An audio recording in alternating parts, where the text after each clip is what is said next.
Ehua Hirimayarana Marurutu Tatu Faririra no te if anhor a hapururut yahia mai te ihura hora tama ara o toutif ainira te eir am atama amait ei.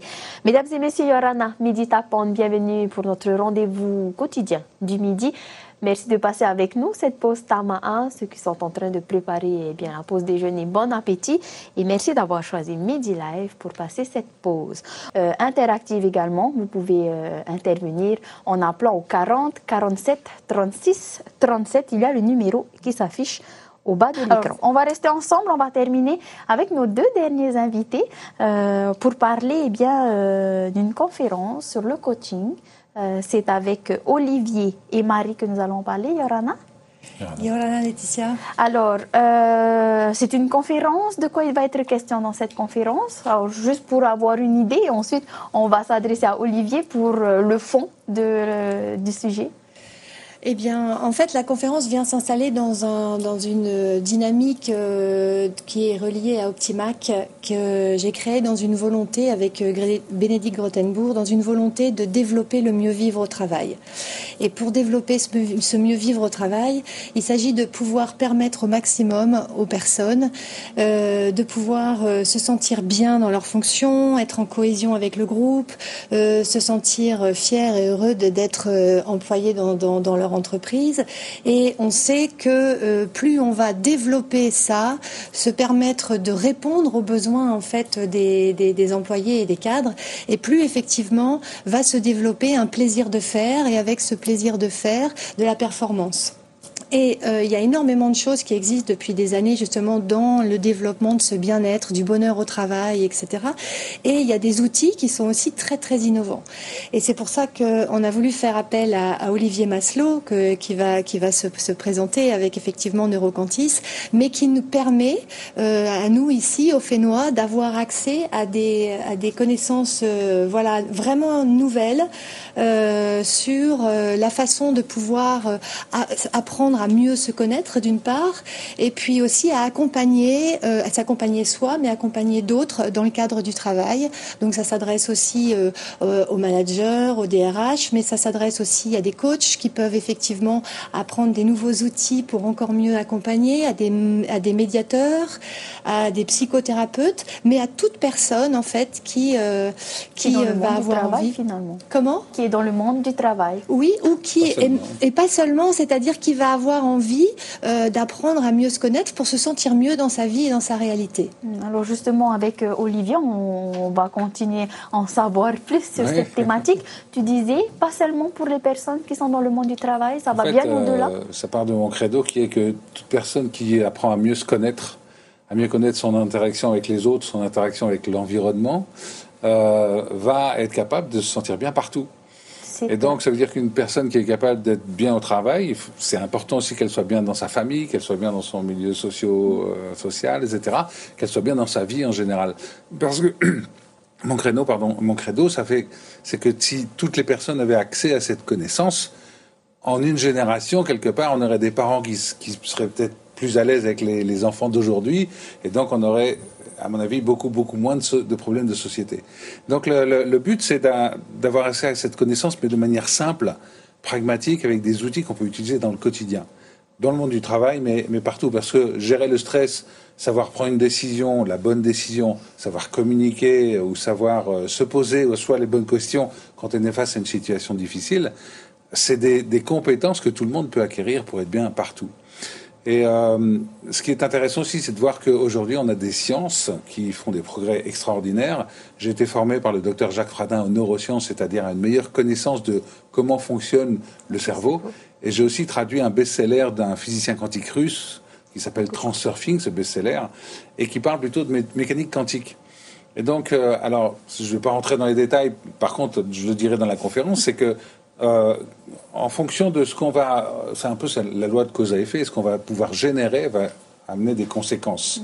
Donc, bien souvent, on va générer des choses de manière inconsciente parce qu'on ne se rend pas compte. Et on va avoir des conséquences, mais peut-être le jour, le lendemain, ou peut-être même des années plus tard, qui font qu'on ne sait pas ce qu'on aurait voulu. Et être conscient, plutôt vraiment dans la présence. On parle beaucoup de pleine conscience en entreprise, dans cette pleine conscience, d'être vraiment... avoir beaucoup beaucoup de lucidité sur ce qui se passe à l'extérieur, sur ce qui se passe dans une situation, mais aussi sur ce qui se passe à l'intérieur de soi. Tiens, à quoi je suis en train de penser? Est-ce que je suis en train de rentrer dans le stress? Quelle émotion est en train de me prendre? Quels sont les comportements que je suis en train d'adopter? À ce moment-là, ça va permettre d'être plus lucide sur les causes, la réaction. Et c'est même plus une réaction, c'est qu'est-ce que je vais décider maintenant comme réponse? C'est une réponse que j'apporte à ce qui m'arrive. Et à partir du moment où cette lucidité est là, on est plus agile pour, flirter avec les obstacles, etc., voire contourner un obstacle. Et on aura plus d'impact parce que la décision qu'on va prendre, c'est la bonne décision. Finalement, c'est apprendre, réapprendre à se connaître.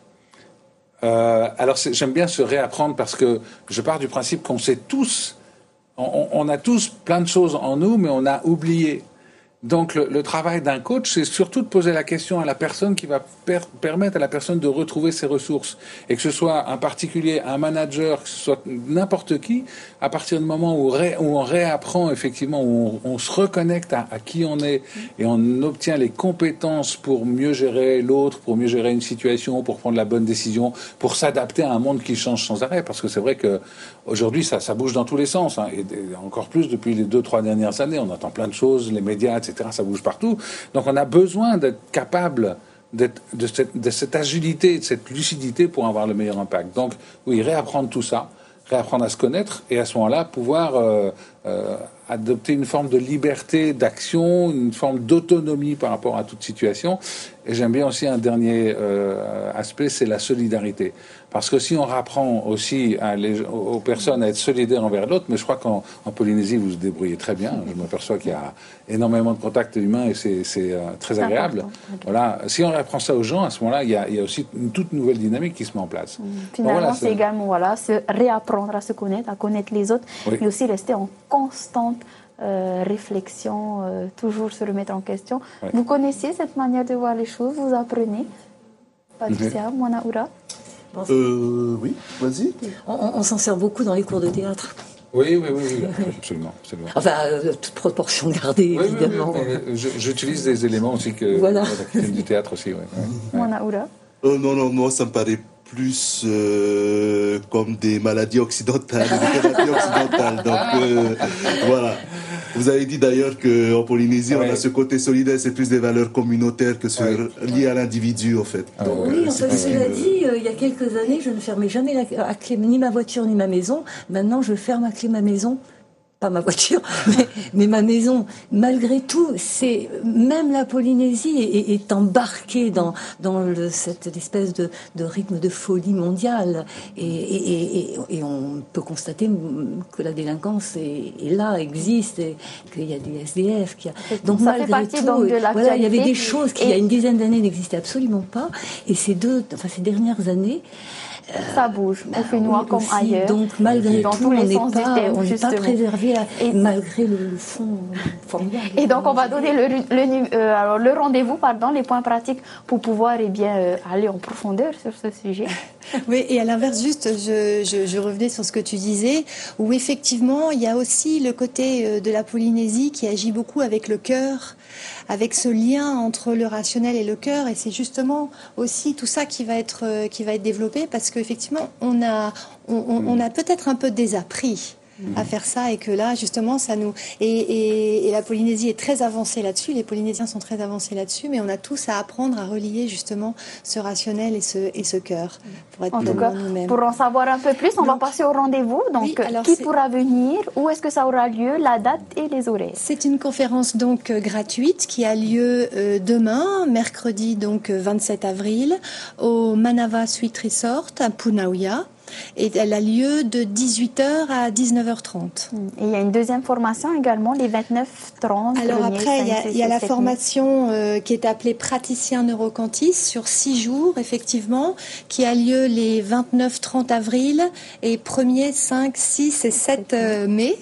Et ensuite, un atelier de 2 jours, très axé justement aussi sur la pratique de tous ces outils qui ont lieu le 13 et 14 mai. Ouvert à tous, là, vraiment ouvert à tous. Parce que l'atelier, il est ouvert à tous. Des compétences qui nous aident à mieux vivre au quotidien, à chaque instant. Et donc, le rendez-vous est donné, les rendez-vous sont donnés pour nos téléspectateurs. Alors, on a du théâtre, on a le rendez-vous avec les étudiants, mais on a également cette conférence et ces ateliers qui seront mis en place. Davantage de renseignements dans notre émission. C'était avec Olivier et Marie. Merci à tous les deux d'avoir accepté notre invitation. Merci à tous nos invités d'avoir accepté notre invitation. Et merci aussi à vous, téléspectateurs, de nous rester fidèles. Je n'en dis pas plus. Notre prochain rendez-vous, demain midi. En attendant de nous retrouver, passez un bon après-midi. Nana!